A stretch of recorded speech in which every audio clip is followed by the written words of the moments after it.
हरे कृष्ण जय जय राधे श्याम हरे कृष्ण हरे कृष्ण हरे कृष्ण हरे कृष्ण हरे कृष्ण जय जय राधे श्याम हरे कृष्ण भजनिताय गो राधे श्याम जप हरे कृष्ण हरे राम भजनिताय गौर राधे श्याम जप हरे कृष्ण हरे राम भजनिताय गौर राधे श्याम जप हरे कृष्ण हरे राम भजनिताय गौर राधे श्याम जप हरे कृष्ण हरे राम भजनिताय गौर राधे श्याम जप हरे कृष्ण हरे राम भजनिताय गौर राधे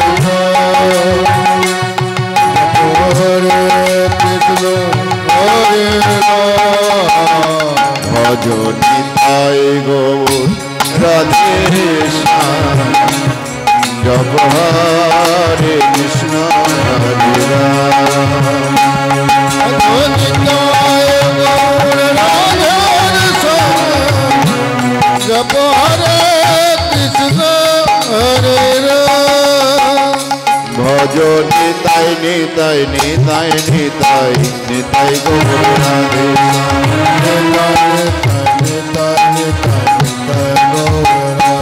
भजनिताय निताय निताय निताय निताय गौर राधे श्याम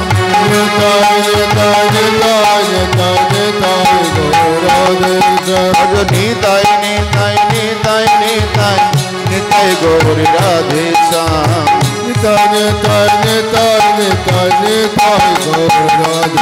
भजनिताय गौर राधे श्याम जप हरे कृष्ण हरे राम भजनिताय गौर राधे श्याम जप हरे कृष्ण हरे राम वंदे श्री गुरु श्रीयुत पद कमल गुरु वैष्णव रूपं सद्रजातं सहोगुण रघुनाथ तमसा जीवं सावधूतं चोरी जनसोहितं कृष्ण चैतन्य देव राधा कृष्ण पादन ललिता सपनिता भजनिताय गौर राधे श्याम जप हरे कृष्ण हरे राम भजनिताय गौर राधे श्याम जप हरे कृष्ण हरे राम भजनिताय निताय निताय निताय निताय गौर राधे श्याम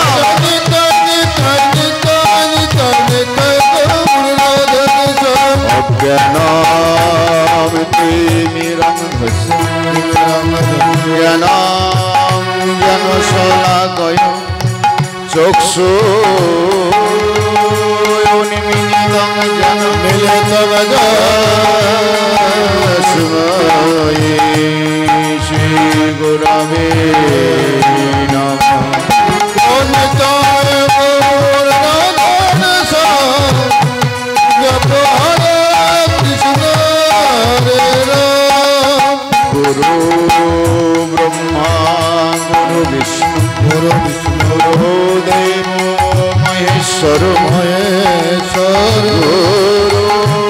साक्षात् परं ब्रह्म परम ब्रह्म तस्मै श्री गुरवे नमः। हे कृष्ण करुणा सिंधु दीनबंधु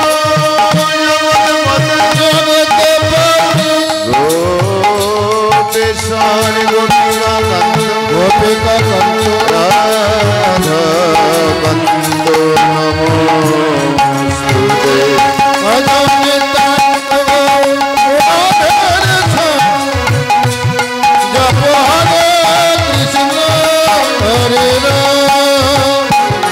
नमो ब्रह्मांड देवाय ब्रह्मांड हिताय जलदेवाय श्री कृष्णाय गोविंदाय नमो तप्त कंचनी गौरांगिनी राधे वृंदावनेश्वरी विश्वानुसुतां देवी तन्नमामि हरिप्रिय।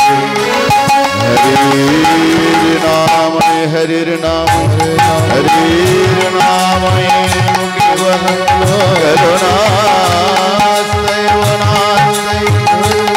नास्तैव मते ठाकुरे ठाकुर তুমি ঠাকুর তুমি বৈষ্ণব গোসাই বৈষ্ণব গোসাই ভব লড়াইতে লড়াইতে হারিকে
हरे कृष्ण हरे कृष्ण।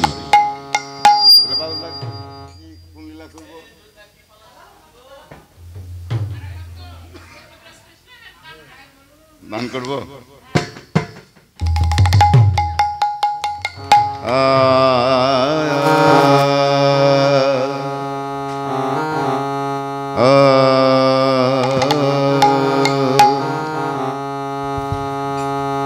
अरे आजोरे गौरांगेर मने ओ हे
যায় রে ভাবে ভাবে আয়ে আয়ে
মনে আজ কি ভাব উঠিল আর নদী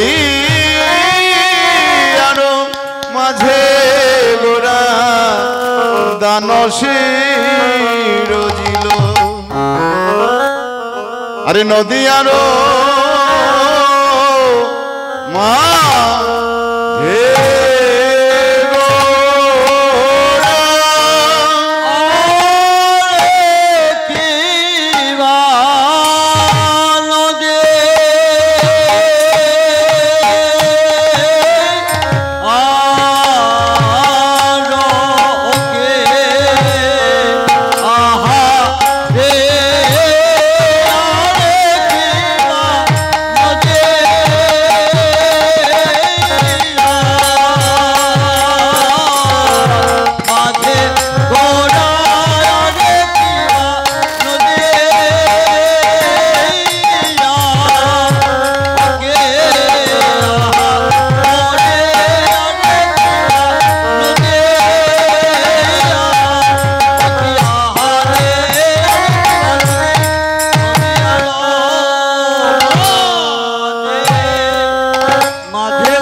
গোড়ায় আমার দানশীর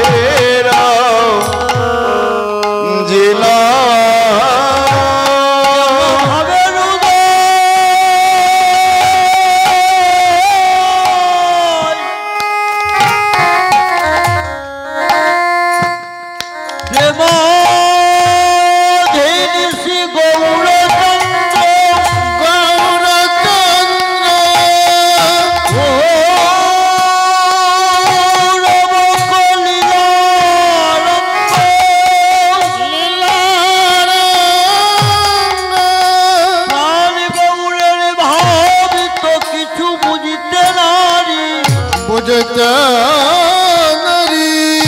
কেন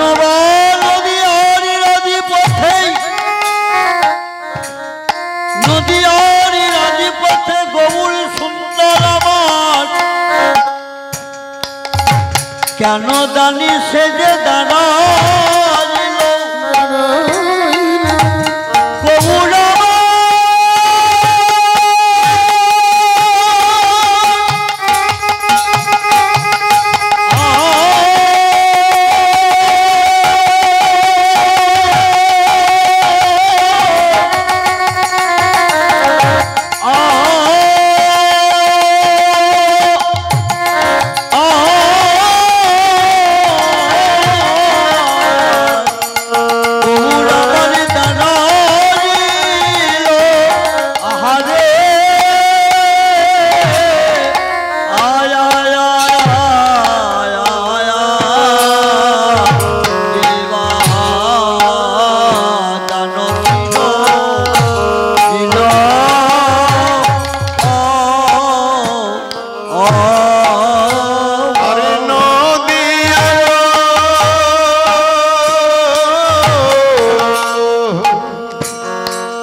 আজ দানশীর জিল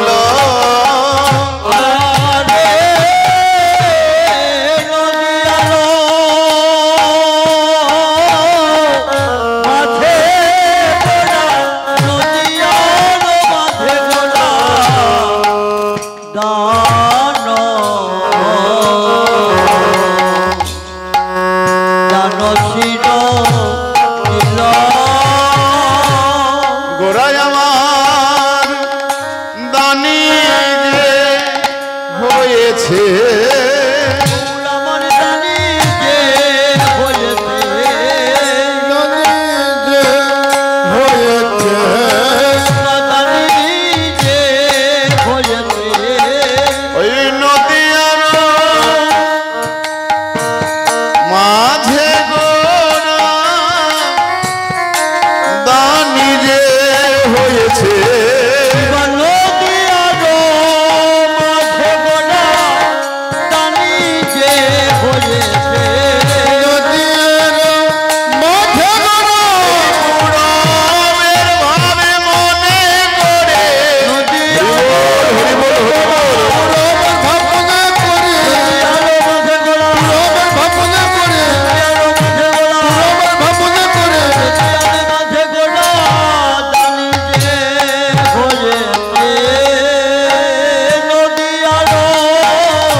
সুধাগর শ্রীকৃষ্ণ চৈতন্য মহাপ্রভু আমার,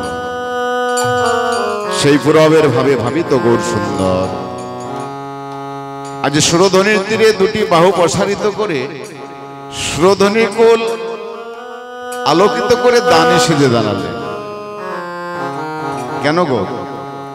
কেননা যার প্রভাবে একদিন সারা নবদ্বীপের প্রাচীনরা কম্পিত হয়েছিল। জগায় মাধায় মতো প্রভাবশালী ব্যক্তি যার চরণে লুণ্ঠিত হয়েছিল তৎকালীন সার্বভৌম পণ্ডিত, তিনি তর্কে পরাস্ত হয়ে তার অধীনতা স্বীকার করেছিলেন। শুধু তাই নয় গো, বিনা অস্ত্রে বিনা যুদ্ধে জয় করেছিলেন এই সোনার ভারতবর্ষ। তাহলে উনি কি আমাদের মতো সাধারণ মানুষ? রূপ গোস্বামী প্রভুপাদ জানালেন এই গৌরহরি আমাদের মতো সাধারণ মানুষ নন গো।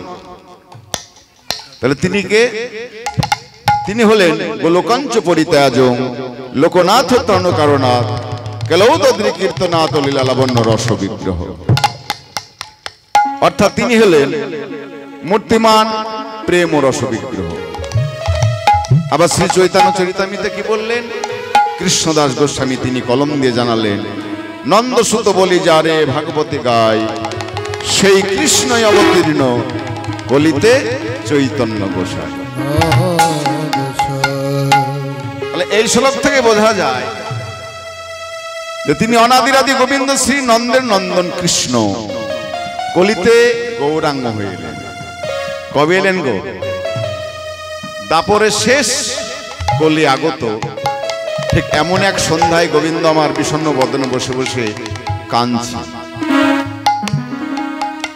যিনি ভগবান তিনি কাঁদছেন। কার জন্য কাঁদছেন গো? আমাদের জন্য, ভক্তের জন্য, এই কলিহত জীবের জন্য। গোবিন্দ আবার সেই গোলক বৃন্দাবনে কাঁদছেন। আগত কলিহত জীব কলিযুগকে দেখতে আজ গোবিন্দ আমার কাঁদছে। এই জন্যই কাঁদছে যে কলিহত জীবের দশা কি হবে, তারা উদ্ধার হবে কেমন করে? কেননা সত্যতে তা দাপর কলি চার যুগে অবতরী, কিন্তু সত্য যুগে ছিল যুগ যুগ ধরে তপস্যার মাধ্যমে ভগবানকে লাভ করা হতো। মানে অনেক আয়ু ছিল, তাই যুগ যুগ ধরে তপস্যা করতেন, তার মাধ্যমে ভগবানকে ভক্তরা পেতেন। ত্রেতাতে যাগযজ্ঞে পেতেন, বৎসর বৎসর ধরে যজ্ঞ করতেন, সেই যাগযজ্ঞে ভগবানকে লাভ করতেন। আর দাপরে সেবা চর্চায় ভগবানকে লাভ করতেন, সেবা দিয়ে ভগবানকে লাভ করতেন। যে সেবা বিদুর দিয়েছিলেন ভগবানকে। রাজা দুর্যোধনের গৃহে না সেবা করে ওই কাঙ্গালের ঘরে সেবা করেছিলেন ভগবান, আর সেইভাবে ভগবানকে লাভ করেছিলেন। তাই গোবিন্দ আমার বিষণ্ণ বদন বসে বসে কাঁদছেন যে এই কলিহত জীব, এই কলির মানুষ, তারা কেমন ভাবে লাভ করবে, ভক্তি লাভ করবে, ভগবানকে কেমন করে পাবে? কেননা তাদের আয়ু তো বেশি নয়। তাই এই কথা ভেবে ভেবে বিষণ্ণ বদন বসে বসে কাঁদছেন। এমন সময় দেবর্ষি নারদ গোবিন্দকে দর্শন করে বললেন, হে গোবিন্দ, তুমি হলে অনাদিরাদি গোবিন্দ, সর্বকারণের কারণ, এ বিশ্ব ব্রহ্মাণ্ডের মালিক তুমি, আজ তোমার নয়নশ্রী। গোবিন্দের মুখস্থিত বাণী বললেন, আমি কেন কাঁদছি জানো না? তবে শোনো। কলি ঘোর তম অনাচারে বর্জিতং কলি ঘোর তম ছন্ন অছন্ন হইয়া ব্যভিচারী করিবে লোকে মায়াতে ভুলিয়া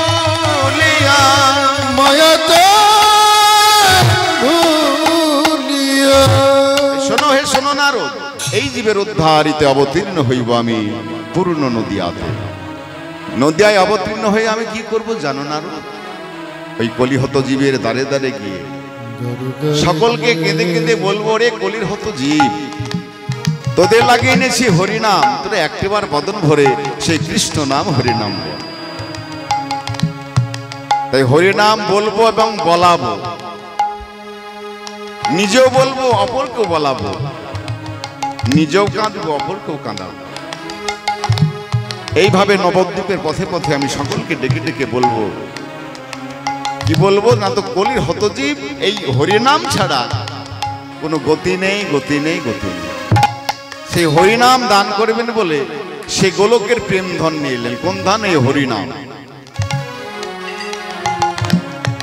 কেননা গোবিন্দের নিজ ভক্তি আর রাধারানীর প্রেমের উজ্জ্বল রস এই নামের সাথে মিশ্রিত করে নিয়ে এলেন। নিয়ে সে সকলকে ডেকে ডেকে দুটি বাহু প্রসারিত করে আজ দানে সেজে দাঁড়ালেন। আর এদিকে নদিয়ার নাগরী তারা কলসি কাকে করে জল আনতে চলেছেন কৈশোরধ্বনি। তাই এক নাগরিক আর এক নাগরী ডেকে বলছে, নাগরী রে, ওই দেখ বহু দূরে গৌরহরিকে দর্শন করছেন আর বলছেন গৌরহরির কোন বা ভাবের উদয় হলো যে নদিয়ার রাজপথে দুটি বাহু প্রসারিত করে দানে সেজে দাঁড়ালেন।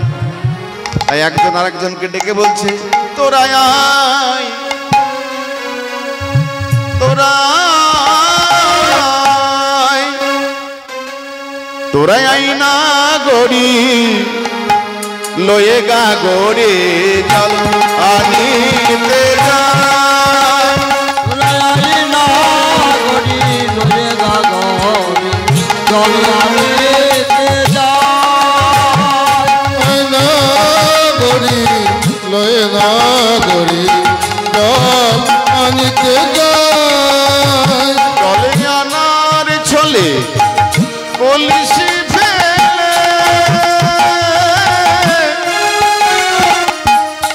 দেখব মোরা শ্যামরা। জলানারি ছলে কলসি ফেলে দেখিব মোদের শ্যামরা। জলে আনার ছলে কলসি ফেলে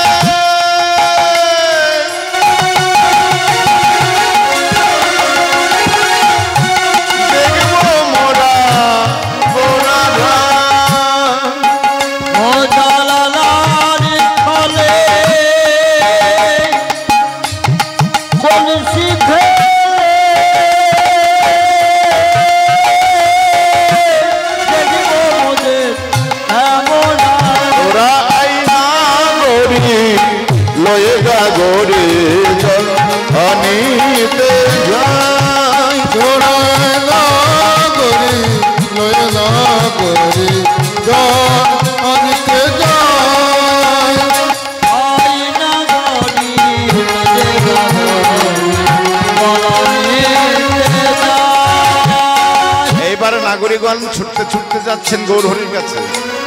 আর গৌরহরি নাগরিকগণকে দেখতে পেয়ে তাদের সম্মুখে দুটি বাহু প্রসারিত করে দাঁড়ালেন আর বললেন, ওহে নাগরী, তোমরা কোথায় যাচ্ছ গো? ওই কলসি কাকে করে কোথায় যাচ্ছ? আমায় দান না দিয়ে তোমরা যেতে পারবে না। এই বলে বাহু প্রসারিত করে দাঁড়ালেন আর হাতে একটি বেতের লাঠি গৌরহরির। আর বললেন, কোথায় যাচ্ছ? আমায় দান না দিয়ে যেতে পারবে না। এই বলে গৌরহরি আমার সকলকে বলতে লাগলেন, তোমরা আমায় দেহ দান, দেহ দান, দেহদান দেহদান দেহ দান, দেহ দান। তাই দেহদান দেহদান। এই না বলেছে দেহ দান, দেহ দান, দেহ দান। এক নাগরী আর এক নাগরীকে বলছে, নাগরী রে, গৌর সুন্দর আমাদের কাছে কোন দান চাইছে? দেহ দান, দেহ দান, দেহ দান। আরে দান বলতে তো আমরা জানি যেমন গোদান, বস্ত্রদান, অন্নদান, ইয়ে ছড়া নিজ বস্তু অপরকে বিলিয়ে দেওয়া। তো গৌরহরি কোন দান চাইছে? আমি অন্য কিছু চাই না,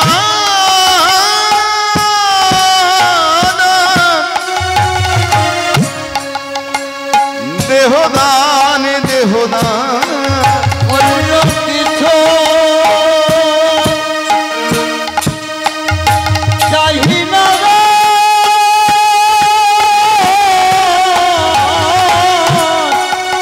তাই দেহদান দেহদান।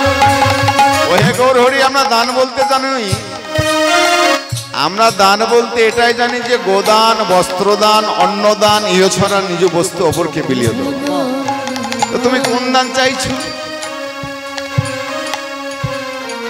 দেহদান। দেহদান গৌরহরি বললেন দেহদান, বুঝতে পারলে না?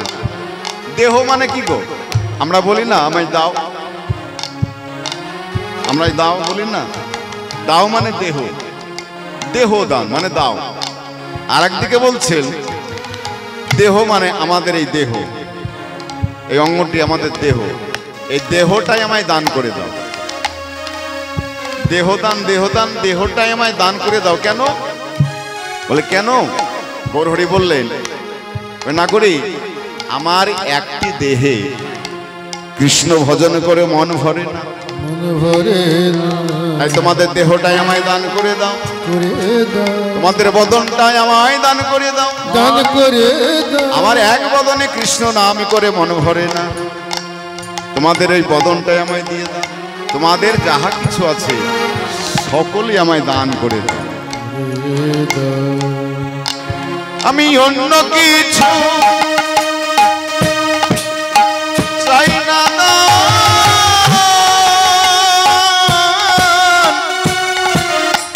দেহদান, দেহদান। অন্য কিছু চাহি না রে।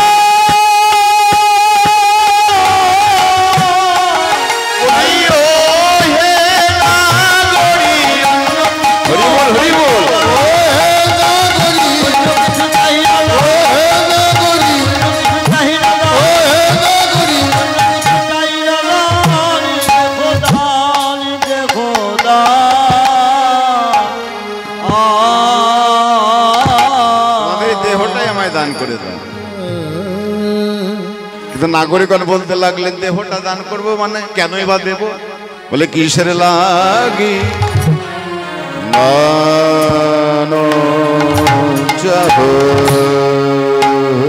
কিসের লাগে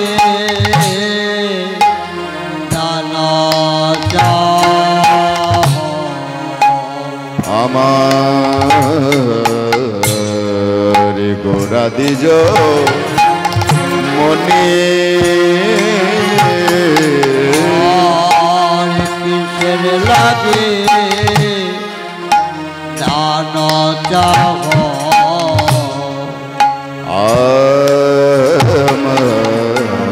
আমার গোরা দিজ মনে, মনে গো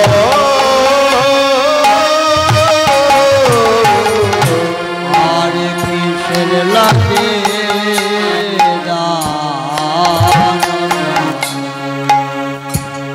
পুরাতি জমনে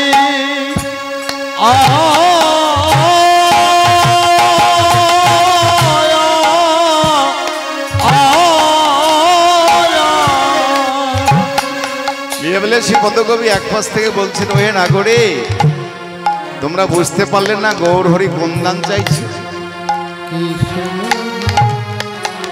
কোন দান চাইছে তোমরা বুঝতে পারলে না গো? শাস্ত্রে বললেন কোন দান চাইছে। শাস্ত্রে বললেন দৈন মাপেশ্ব পাদ পতন অর্তিমত, অর্থাৎ অহং তত্ত্ব শূন্য করে দীনতার ভাব অবলম্বন করে মতিকে শ্রী ভগবত চরণে সমর্পণ করা, সেই দান গৌর সুন্দর চাইছে, সেই দান। আর সেই দান কে দিয়েছিলেন গো? রাজা হয়েও দিতে পারেন, রাজা যুধিষ্ঠির মনে মনে ভাবলেন যে আমি দান যজ্ঞে দান করে আমি পূর্ণ অর্জন করব, আমার মতো দানি আর বোধহয় পৃথিবীতে কেউ নেই, আমি দান করব। এই বলে রাজা কি করলেন? দানযজ্ঞ ঢেরি পিটিয়ে দিলেন যে আমার রাজ্যে যত প্রজা আছে, ভক্ত আছে, সকলকে আমন্ত্রণ করো, আর সকলে এসে আমার এখানে সেবা করবে এবং দান গ্রহণ করবে। সেই মতো দানযজ্ঞ শুরু হলো। এইবার সকলে এসে সেবা করছেন আর এক এক করে দান গ্রহণ করছেন আর চলে যাচ্ছে। অবশেষে বনের একটি পশু এসে সে সেবা টেবা না করে কি করলেন? ওই দানযজ্ঞে গড়াগড়ি করছে। রাজা যুধিষ্ঠির বলছেন, এই পশু শোনো শোনো, এই জন্যই তোমাদেরকে পশু বলে। কেন জানো? আরে তুমি এখানে সেবা করতে এসেছো, সেবা করবে, সেবা না করে তুমি গড়াগড়ি দিচ্ছ। বলে কেন? বনের পশু বিজির, সে বলছে, হে রাজন, আমি গড়াগড়ি দিয়ে দেখলাম যে আপনি এত বড় যজ্ঞ করলেন, এই যজ্ঞ আপনার সম্পূর্ণ হলো কিনা। কিন্তু আমি গড়াগড়ি দিয়ে দেখলাম যে সম্পূর্ণ হলো না, আপনার যজ্ঞ, দানযজ্ঞ সম্পূর্ণ হয়নি। বলে হয়নি? এত আমি সেবা দিলাম, এত ভক্ত এলো, সাধু গুরু বৈষ্ণব ভক্ত প্রজা সকলকে আমি সেবা দিলাম, দান দিলাম, আর তুমি বলছো গড়াগড়ি দিয়ে বলছো আমার যজ্ঞ সম্পূর্ণ হলো না। না তো হ্যাঁ, তুমি কি করে বললে? বলে কি করে বললাম, একবার ভালো করে চেয়ে দেখুন তো আমার দিকে। তো রাজন চেয়ে দেখলেন সেই বীজের পশুটির অর্ধেক সোনার বর্ণ, অর্ধেক কালো বর্ণ অঙ্গ। তখন রাজন বললেন যে হ্যাঁ, আমি দেখলাম যে তোমার অর্ধেক সোনার অর্ধেক কালো। বলে এর জন্যই তো আমি বললাম যে আপনার সম্পূর্ণ হলো না। কেন জানেন? এই যে দেখছেন অর্ধেক সোনা হয়েছে, এইরকম আপনার হইতে দানি, সেই দানযোগ্যে আমি গড়াগড়ি দিয়ে আমার এই অর্ধেক সোনা হয়েছে। আর আমি ভাবলাম যে আপনি এত বড় যজ্ঞ করলেন, গড়াগড়ি দিলে আমার বাকিটি সোনা হয়ে যাবে, তা তো হলো না। বলে আমার হইতে দানি? বলে হ্যাঁ, আপনার হইতে দানি আছে। বলে কে? আমার হইতে দানি? বলে হ্যাঁ। তার ধন নেই, টাকা পয়সা নেই, গাড়ি বাড়ি নেই, কিন্তু দান করবার মতো মন আছে। বলে কে সে? বলে আমি যে বনে বাস করি সেই বনে একটি তাল পাতার কুটির করে এক ব্রাহ্মণ পণ্ডিত তার স্ত্রী এবং একটি সন্তানকে সঙ্গে করে তারা দিন যাপন করে। আর তারা কি করে জানেন? আপনার মতো টাকা পয়সা নেই, তারা প্রতিদিন নগর থেকে ভিক্ষা ভেঙে এনে সে ভিক্ষার দ্রব্য রন্ধন করে তার গোপালকে সেবা দিয়ে তারা প্রসাদ পায়। আর সেই প্রসাদের অবশিষ্ট যাহা কিছু থাকে তাদের সেবা হওয়ার পর আমি সেবা করি। কিন্তু এইভাবে থাকতে থাকতে একদিন কি হলো জানেন? এইভাবে থাকতে থাকতে একদিন হঠাৎ ঝড় বৃষ্টি তুফান শুরু হয়ে গেল। এমন ঝড়, এমন বৃষ্টি তুফান যে ওই ব্রাহ্মণ পণ্ডিত ভিক্ষায় যেতে পারলেন না। 7 দিন ধরে চলেছে অনাথ, এমন ভাবে বৃষ্টি চলছে যে 7 দিন তারা বেরোতে পারলেন না, ভিক্ষাও আনতে পারলেন না। কিন্তু সেই দিন অবশেষে একদিন, 7 দিনের দিন পরের দিন, গোপালের সেবা হলো না, তারাও সেবা পেল না, আমিও সেবা পেলাম না। কিন্তু তার ওই শিশু সন্তানটি খোদার জ্বালায় মাকে বলছে, মা গো, মা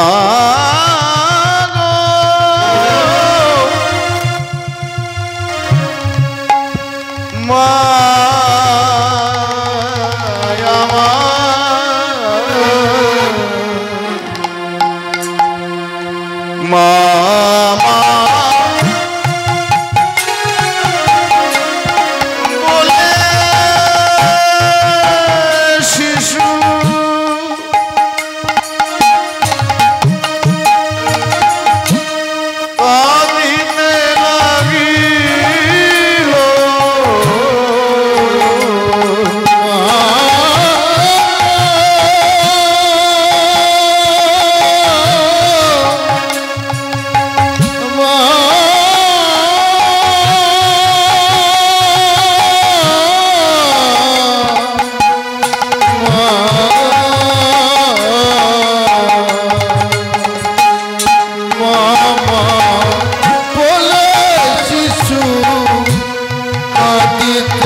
শিশু সন্তান কাঁদছেন কেন গো খোদার জ্বালায়?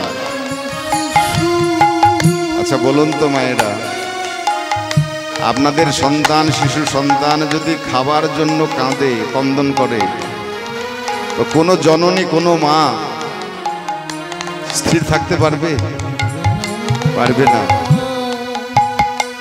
তাই মা কেঁদে কেঁদে বলছে, ওরে আমার বাছা ধন, ওরে আমার মা বলা ধন।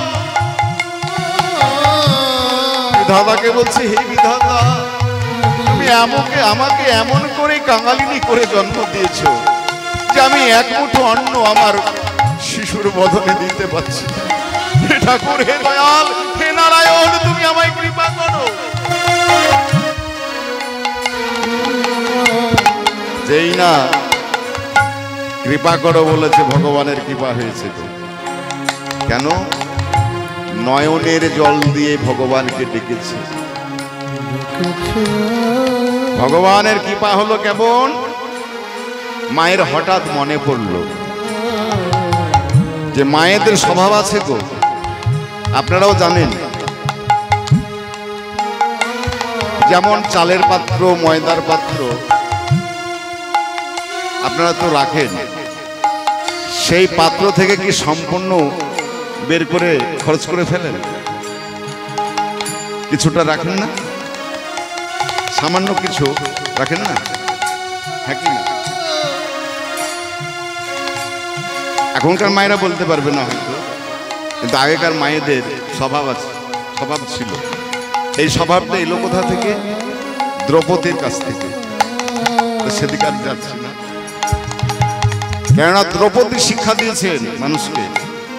মানে দ্রৌপদীর একটি বর ছিল কি, একটি পাত্র পেয়েছিলেন। ওরা যখন বনবাসে ছিলেন, একটি পাত্র দিয়েছিলেন ওকে, যে এই পাত্রতে রন্ধন করে তোমার যতই মানুষ হোক না কেন, যতই লোক না হোক না কেন, তুমি এই পাত্রে রান্না করবে, রান্না করে সকলকে খাইয়ে দেবে, অবশেষে তুমি খাবে। কিন্তু তোমার খাওয়া হওয়ার পর আর কেউ কিন্তু পাবে না। তাই একদিন পরীক্ষা করবার জন্য মনি ঋষি দুর্বাসা তিনি এসেছিলেন। কেমন হবে এসেছিলেন জানেন? তার 10,000 শিষ্য সেবক নিয়ে এসে বলেছিলেন যে, হে রাজন, হে যুধিষ্ঠির, তোমরা 5 ভাই আছো, আমার দেখো 10,000 যে শিষ্য সেবক এসছে, সকলকে তোমাকে এই মধ্যাহ্নয় সেবা দিতে হবে। কিন্তু দ্রৌপদী জানতো যে আমার যতই আসুক না কেন আমি সেবা দিতে পারবো। কিন্তু দ্রৌপদীর সেদিন সবাইকে সেবা দেওয়ার পর সেবা করা হয়ে গেছে, আর সেই মুহূর্তে এসেছে। তাই তারা চিন্তায় পড়েছে 5 ভাই। ভীম বলছে, হে দাদা, এবার কি করে রক্ষা হবে? আমরা যদি ওই ঋষিকে সেবা দিতে না পারি তাহলে তো অভিশাপ করবে, আর খুব ক্রোধান্বিত। হঠাৎ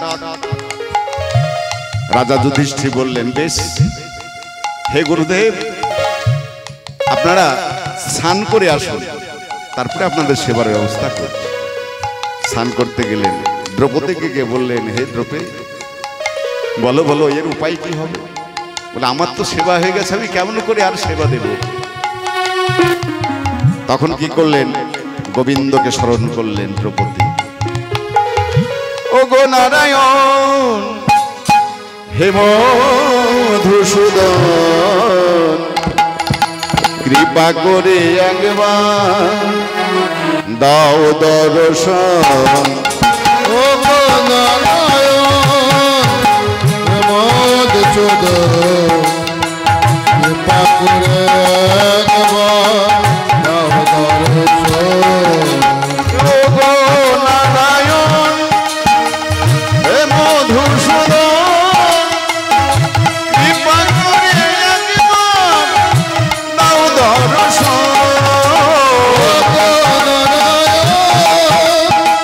হে মধুসূদন, কৃপা করে একবার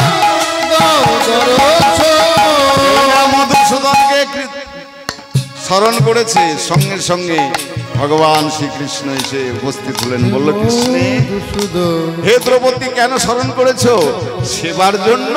দাও দাও দাও দাও, মধ্যাহ্নে আমায় স্মরণ করেছো, তো তুমি আমায় সেবা দাও। দ্রৌপদী বলছে, ভগবান, হে কৃষ্ণ, হে গোবিন্দ, আমি বিপদে পড়ে তোমায় স্মরণ করলাম, যে আমি যে বিপদে পড়েছি আমি কেমন করে সেবা দিব, আর তুমি এসে আমার কাছে আবার সেবা চাইছো। ভগবান বললেন, হে দ্রৌপদী, তুমি যখন আমায় স্মরণ করেছো সেবার জন্য, কাকে সেবা দেবে তা তো তুমি বলোনি, সেবার জন্য যখন তুমি আমায় স্মরণ করেছো, তোমার নিশ্চয় সেবার আয়োজন আছে। বলে, নাই তো, আমি সম্পূর্ণ সকলকে সেবা দিয়ে, ওদের 5 ভাইকে সেবা দিয়ে আমি অবশেষে সেবা করে আমার পাত্র খালি রয়েছে। বলে, খালি নেই, তুমি যখন বলেছো তুমি যাও গৃহের ভিতরে গিয়ে দেখে এসো। এইবার দ্রৌপদী গৃহের ভিতরে গিয়ে দেখলেন, কি দেখলেন? তার সমস্ত পাত্রটি, হাঁড়িটি খুঁজে একদানা একটি অন্নের দানা পেলেন। বলে, এইটুকু পেয়েছি প্রভু। বলে, ওইটাই আমায় তুমি সেবা দাও। সেই একদানা অন্ন ভগবানকে দিলেন, আর ভগবান সেবা করলেন। যেই না সেবা করলেন, তার ওই যে 10,000 ভক্ত